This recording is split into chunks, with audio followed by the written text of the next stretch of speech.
নোয়াখালীর কোম্পানিগঞ্জ উপজেলা ভূমি অফিসের ৯ কর্মকর্তা কর্মচারীর বিরুদ্ধে ঘুষ গ্রহণের আদালতে দায়ের করা মামলায় সহকারী কমিশনার রুবাইয়া বিনতে কাশেমকে আসামি করায় সামাজিক যোগাযোগ মাধ্যমে শুরু হয়েছে তীব্র ক্ষোভ ও প্রতিবাদ।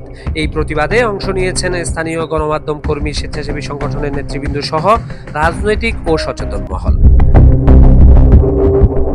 জানা যায়, উপজেলার চরহাজারী ইউনিয়নের আরিফুর রহমান নামের এক দলিল লিখক বাদী হয়ে নোয়াখালী জেলা দায়রা জজ আদালতে এই মামলা দায়ের করেন।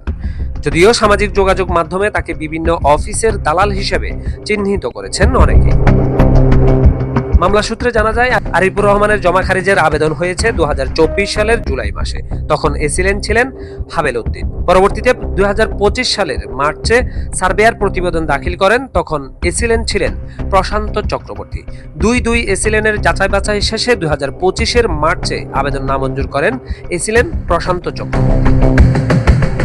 এছাড়াও অভিযোগের ধারাবাহিক বর্ণনায় টাকা লেনদেনের যে বিষয়টি আনা হয়েছে তা ছিল ২০২৫ সালের মার্চ মাসের পূর্বে, যখন সহকারী কমিশনার রুবাইয়া বিনতে কাশেম ছিলেন রাঙ্গামাটি জেলায়। এ বিষয়ে জানতে চাইলে আলোচিত কোম্পানিগঞ্জ উপজেলা সহকারী কমিশনার রুবাইয়া বিনতে কাশেম জানান, দীর্ঘ বছর পড়ে থাকা আবেদনটি শুনানি করতে আমার অফিসে আরিফ হোসেন নামের এক ব্যক্তি এসে কান্না জড়িত কণ্ঠে আকুতি জানান। সেই সুবাদে শুনানির তারিখ দেয়া হলেও তারা হাজির না হয়ে আমাকে জড়িয়ে মিথ্যে অভিযোগ দায়ের করেছেন, যা সম্পূর্ণ ভিত্তিহীন।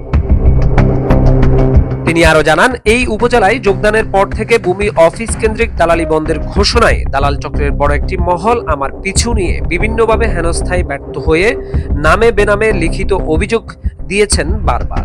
সেখানেও ব্যর্থ হয়ে সর্বশেষ আদালতে মিথ্যে বানোয়াট ভিত্তিহীন মামলা দায়ের করেন।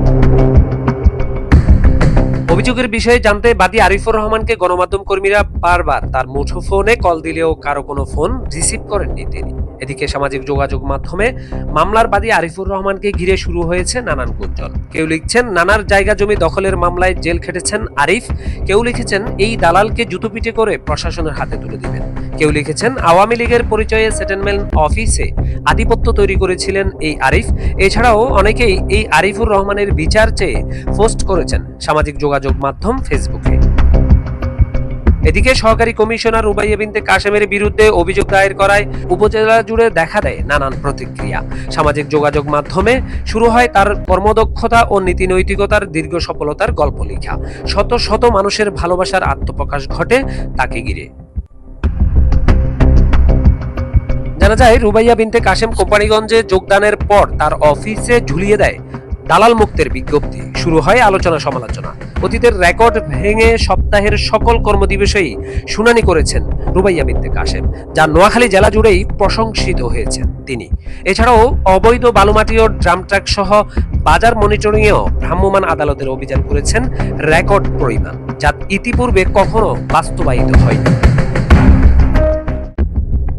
দীর্ঘ 8.5 মাসের এই কর্ম অভিযানে বিভিন্ন মহলের ক্রিয়া প্রতিক্রিয়া, বাধা বিপত্তি ও জোরালো হস্তক্ষেপকে উপেক্ষা করে সততার সহিত দায়িত্ব পালনকারী এই অফিসারের বিরুদ্ধে মিথ্যে বানোয়াট ভিত্তিহীন মামলা দায়ের করায় তীব্র নিন্দা ও ক্ষোভ জানিয়েছেন উপজেলার বিভিন্ন শিক্ষক, শিক্ষার্থী সহ সচেতন মহল।